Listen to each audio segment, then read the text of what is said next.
sabi po ng Matthew chapter 1, verse 23. Ano? Sabi dito ay maglilihi ang isang birhen at magsisilang ng isang sanggol na lalaki at tatawagin siyang Emmanuel. Ang kahulugan nito ay kasama natin ang Diyos. Yan. So, ito ay buwan ng pag-alaala. Bagamat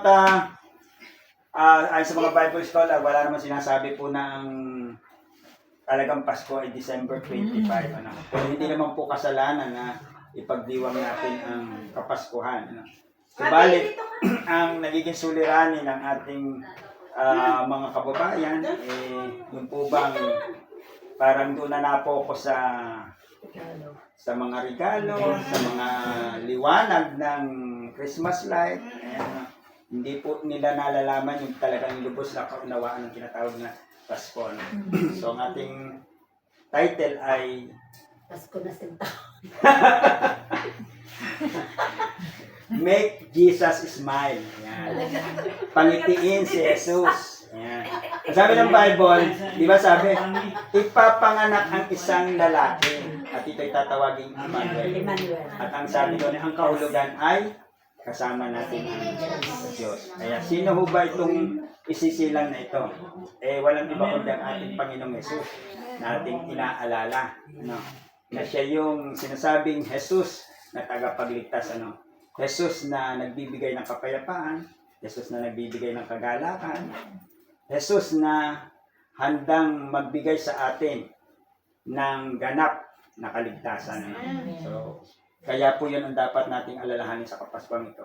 Bilang tayo po yung mga Kristiyano, meron tayo talagang responsibilidad na ito rin po ay paalala. Hindi lamang po ang Christmas na ito ay parang isang celebration lamang o kundi ang Kapaskuhan pong ito ay pagpapakilala natin at dapat natin ipakilala sa buong mundo na ang tunay na diwa ng Pasko ay yung pag-ibig ng Diyos na ibinigay sa atin.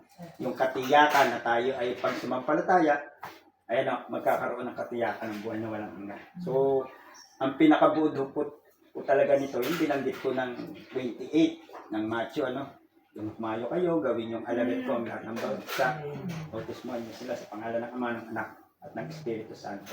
At turuang sumunod sa lahat ng pinag-uutos ko. Sino po yung nagsalitang yun? Walang iba kundi ang ating Panginoong Yesus na sinasabing Emmanuel. Pag sinabing Emmanuel, kasama natin ang Diyos. So, grabe yung sabihin, kasama natin ang Diyos. Kaya mga kapatid, isang magandang pagpapalakas natin ay alalahanin natin yung tinanggap nating Jesus ng Pasko. Anong sabi? Yung sinasabing kasama natin ang Diyos. Kumusta po? Kasama nga ba natin talaga ang Diyos? Kung kasama natin ang Diyos, meron lagi tayong kapayapaan, meron tayong laging kagalakan, hindi tayo takot humarap sa problema, at asahan natin lagi tayong matagumpay. Bakit? Kasama natin ang Diyos.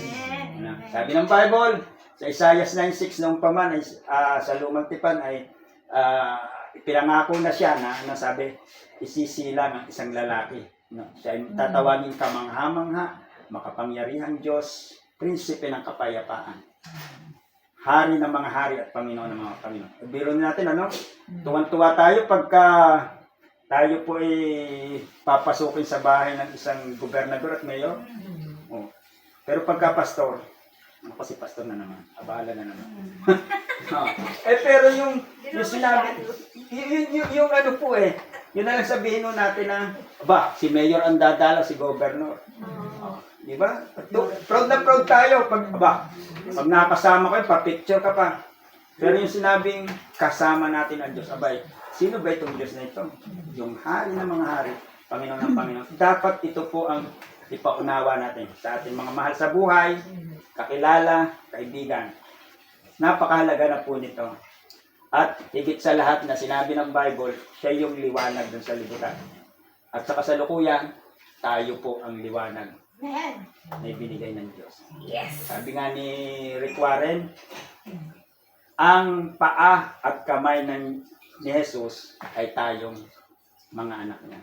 So, ibig sabihin, gumagawa, kumikilos ang kapangyarihan ng Diyos na tayo yung maging kamay at paa na abutin po yung marami na makakilala sa Kanya.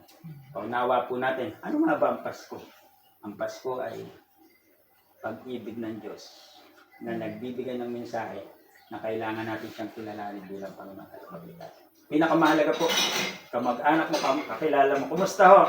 Di ba tayo takot na magkasakit yung anak natin?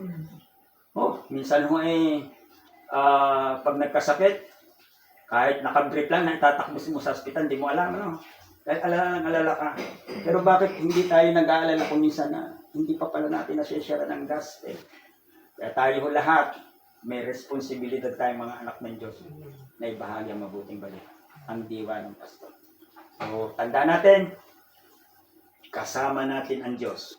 Siya mismo nagsabi, hanggang sa katapusan ng sanlibutan, hindi ko kayo iiwan, di pababayaan. Kaya mga kapatid, ano man ang pagsubok, ano man mga hamon sa atin, dumating sa ating buhay, maging matyaga tayo maghintay sa Kanya. Hindi tayo kayang talunin ng problema, ano man suliranin. Amen o ba? Amen. Sapagkat, kasama natin ang Diyos. Tayo tumayo, tayo manalangin. Hallelujah, Lord Jesus.